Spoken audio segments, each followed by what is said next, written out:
Hello guys, देख सकते हैं हम लोग आज हम लोग क्लास 8 का सीबीएसई पैटर्न जो कि न्यू बुक लागू हुआ है उसमें से 9.1 पढ़ेंगे, जो कि क्वेश्चन नंबर हम लोग का होने वाला है 8 होने वाला है, जिसमें कि हम लोग के पास एक सड़क दिया गया है और एक नदी दिया गया है। दोनों बीच के एरिया में एक खेत उसको खरीदना है।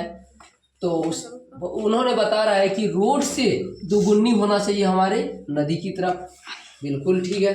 तो वह बोल रहा है कि हमको ना रोड की तरफ पता है ना नदी की तरफ पता है कितना उसका भुजा की दूरी होगा।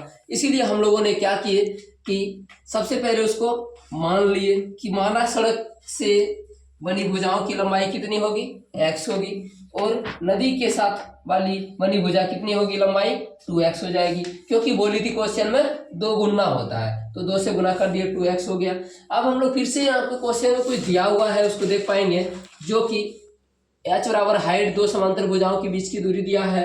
कितना दिया है, 100 मीटर। उसके समलंब आकार का खेत का क्षेत्रफल भी दिया है 10,500 मीटर स्क्वायर। तो हम लोगों ने अब लंबाई और दोनों समलंब की समांतर भुजाएं तो मान ही लिए। अब हम लोग का आखिर में क्या करना है, समलंब चतुर्भुज का खेतों का क्षेत्रफल निकाल ही लेना है। देखिए, समलंब खेत का क्षेत्रफल जो होता है हम लोग जानते हैं कि ये जो हाइट दिख रहा है ना, एक तो ए लेना पड़ता है एवरेज दूरी वाला, और दूसरा क्या लेना पड़ता है, 2 समांतर दूरी वाला जोड़ के और 2 से भाग दे करके एक एवरेज लंबाई निकाल के उससे गुना करना पड़ता है। तो हम लोग ऐसे भी जानते हैं कि लंबाई गुना चौड़ाई क्षेत्रफल निकलता है। इसीलिए हम लोगों ने क्या करेंगे, अब ये दोनों को वापस जोड़ेंगे आपस में और फिर इससे गुना करेंगे बेचारे से, और दो जो जोड़ेंगे वो दोनों से भाग भी देना पड़ेगा। चलिए देखते हैं। तो ये h जो है दोनों के बीच की दूरी है, और a और b जो है ऊपर डायमेंशन और नीचे डायमेंशन जो कि दोनों का दूरी दिया गया है भुजाओं की, वह दोनों भुजा ले लिए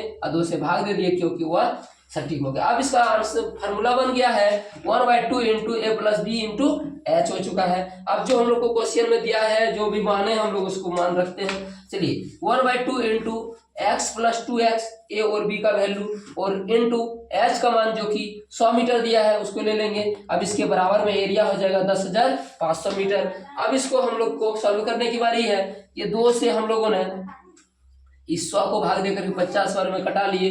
अब फाइनली हम लोग के पास यहाँ पे बचा है 3x और h ये 10,000, ये जो गुना में था उस बेचारे को पास 50 को नीचे भाग 50 में ले आए हैं।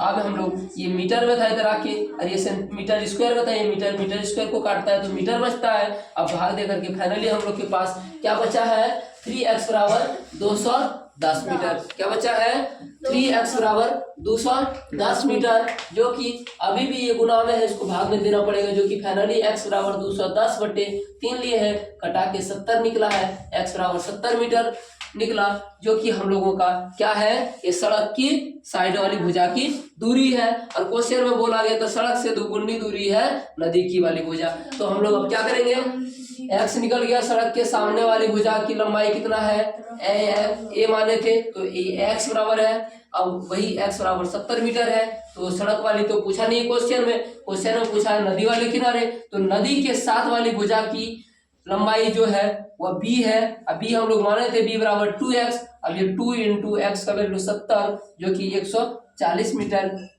निकला। वह कहाँ का भुजा है, वह नदी के किनारे वाली भुजा की बात कर रही है। चलिए ठीक है, यहाँ तक आप लोग को कोशिश हमारे तरफ से ये होगा कि समझ में आ गया होगा। नहीं हुआ है, नहीं समझ में आया, नहीं क्लियर हुआ तो कमेंट में बताएं, फिर दूसरे तरीके से दूसरे विधि से बनाने का कोशिश करेंगे हम लोग। चलिए अगले नेक्स्ट क्वेश्चन में मिलते हैं, जो कि 9 नंबर में हम लोग के पास दिया है एक षटकोणीय दिया है। षटकोण जो है अष्टकोणीय है। कैसा है, अष्टकोणीय। कैसा है रे, अष्टकोणीय है। अभी अष्टकोणीय का प्रत्येक भुजा है 5 मीटर, जो कि 5 मीटर उतना ज्यादा लिखते तो गंदा हो सकता था, इसलिए 5 मीटर बराबर ए मान लिए, सब जगह ए का वैल्यू दे दिए।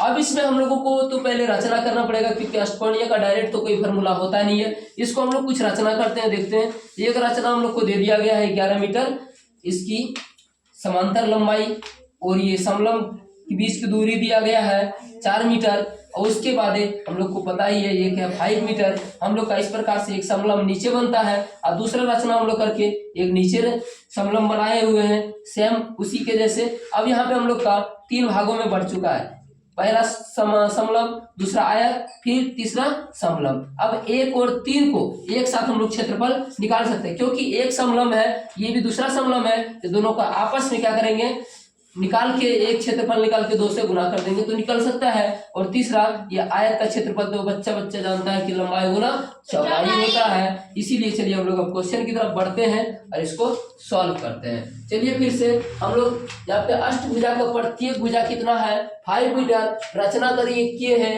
अष्टभुजाओं के 3 भागों में जो कि विभाजित किया जाता है। अष्टभुजाओं, ये जो अष्टभुजा का षटकोणीय है, इसको 3 भागों में विभाजित किया गया है, 2 समलंब और 1 आयत में, जो कि हम लोगों ने लिखे हैं यहाँ पे कि रचना अष्टभुजाओं को 3 भागों में विभाजित किया गया है। 2 समलंब की समांतर भुजाएं जो कि दिया है 11 मीटर और 5 मीटर है, और तथा दूसरी समांतर भुजाओं के बीच की दूरी अतः कितना दिया है, 4 मीटर। और उसके बाद तथा एक और यहाँ पे बातें बढ़ती है कि एक आयत भी बना है, एक आयत। तो ये आयत की जिसकी लंबाई और चौड़ाई 11 मीटर और चौड़ाई 5 मीटर दिया गया है। अब हम लोग 2 समलंब, चूंकि इसलिए दो समलंब का क्षेत्रफल क्या हो जाएगा, 2 इंटू, जो समलंब का फॉर्मूला चलता है हम लोग सबको जानते ही है कि 1/2 इंटू लंबाई, दोनों ऊपर नीचे वाला समांतर दूरी जोड़ना है, 2 से भाग देना है और चौड़ाई से गुना करना है। तो हम लोग का ये समलंब है, इसका ये हो जाएगा एक एवरेज लंबाई और दूसरा लंबाई ये 4, 5 है, ये 5 है, ये 11 को दोनों को आपस में जोड़ लिए, 2 से भाग दे दिए हैं। और उसके बाद हम लोग का ये दोनों के बीच की दूरी 4 है, 4 से गुना कर दिए। अब 2 समांतर समलंब बन रही थी, 2 समलंब, इसीलिए 2 से गुना भी कर दिए। अब एक साथ दोनों का क्षेत्रफल निकल जाएगा, इसीलिए हम लोग इसको कटा के अब फिर 11 और 5 कितना होता है, 16, ये 4 से गुना करके 16 की 64। अब हम लोग का फाइनली ये समलंब का क्षेत्रफल निकल चुका है, 64 मीटर स्क्वायर हो गया है। अब इसमें 2 का काम तो हो गया, अब बच गए एक आयत का। अब चलिए आयत की तरफ बढ़ते हैं। आयत का क्षेत्रफल होता है लंबाई गुना चौड़ाई, जो कि लंबाई दिया है 11 मीटर और चौड़ाई दिया है 5 मीटर। अब हम लोग दोनों को बारीकी से लेते हैं, 11 गुना 5 पे 11 5 55 मीटर स्क्वायर, जो कि हम लोग का क्या है, आयत का क्षेत्रफल है। अब पूरे अष्टभुजाओं का क्षेत्रफल देना पड़ेगा।